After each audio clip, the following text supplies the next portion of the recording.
മറ്റ് പ്രതികരണങ്ങളൊക്കെ രാഷ്ട്രീയം മാത്രമാണെന്നാണോ പറയുന്നത്? അല്ല, ഞങ്ങൾ ഇപ്പോൾ കേരളത്തിൽ ഇപ്പോൾ ഇതിന് ഒരു ഒച്ചപ്പാടായി മാറിയപ്പോൾ നമുക്കും പ്രതികരിക്കേണ്ടി വന്നു. അങ്ങനെ ഞങ്ങൾ പ്രതികരിക്കും. തങ്ങൾ കുറച്ച് എളിമയുള്ള ആളാണ്, അതുകൊണ്ടാണ് അദ്ദേഹം അങ്ങനെ പറഞ്ഞത്. കേരളത്തിൽ ഒച്ചപ്പാടായപ്പോൾ ഞങ്ങൾക്കും പ്രതികരിക്കേണ്ടി വന്നു.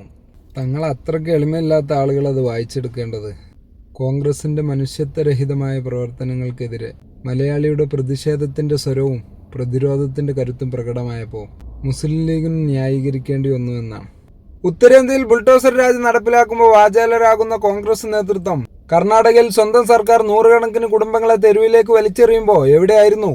കൊടും തണുപ്പത്ത് ഒരു മുൻകൂർ നോട്ടീസ് പോലും നൽകാതെ പിഞ്ചു കുഞ്ഞുങ്ങളെയും പ്രായമായവരെയും പെരുവഴിയിലാക്കാൻ എങ്ങനെ മനസ്സ് വന്നു? സുപ്രീം കോടതിയുടെ കൃത്യമായ മാർഗനിർദ്ദേശങ്ങൾ നിലനിൽക്കെ നിയമം നടപ്പിലാക്കാൻ എന്ന പേരിൽ നടത്തിയ ഈ ഹീനമായ പ്രവർത്തനം ജനാധിപത്യത്തിന് ഏൽപ്പിച്ച ഏറ്റവും വലിയ മുറിവല്ലേ? ആട്ടിൻ തോലണിഞ്ഞ ഡാഷാണ് കോൺഗ്രസ് സർക്കാർ എന്ന് ഇന്ന് ആ പാവപ്പെട്ട ജനം തിരിച്ചറിഞ്ഞില്ലേ? ഒരു ശത്രു നൽകുന്ന മുറിവിനേക്കാൾ ആഴമുണ്ട് പ്രിയപ്പെട്ടവർ നൽകുന്ന വഞ്ചനയ്ക്ക് എന്നാണ്. മനുഷ്യത്വം തൊട്ട് തീണ്ടിട്ടില്ലാത്ത ഇത്തരം നടപടികൾ ആര് ചെയ്താലും അധികാരത്തിന്റെ ഹുങ്കിൽ പാവപ്പെട്ടവന്റെ കണ്ണീർ കാണാത്തവർ ഓർക്കണം, തകർന്നത് കേവലം വീടുകളല്ല, ഒരു ജനതയ്ക്ക് ജനാധിപത്യത്തിലുള്ള വിശ്വാസമാണ്. ഇത്തരം ചെറ്റത്തരങ്ങൾക്കെതിരെ കേരള ജനത എന്നും ശബ്ദമുയർത്തുക തന്നെ ചെയ്യും.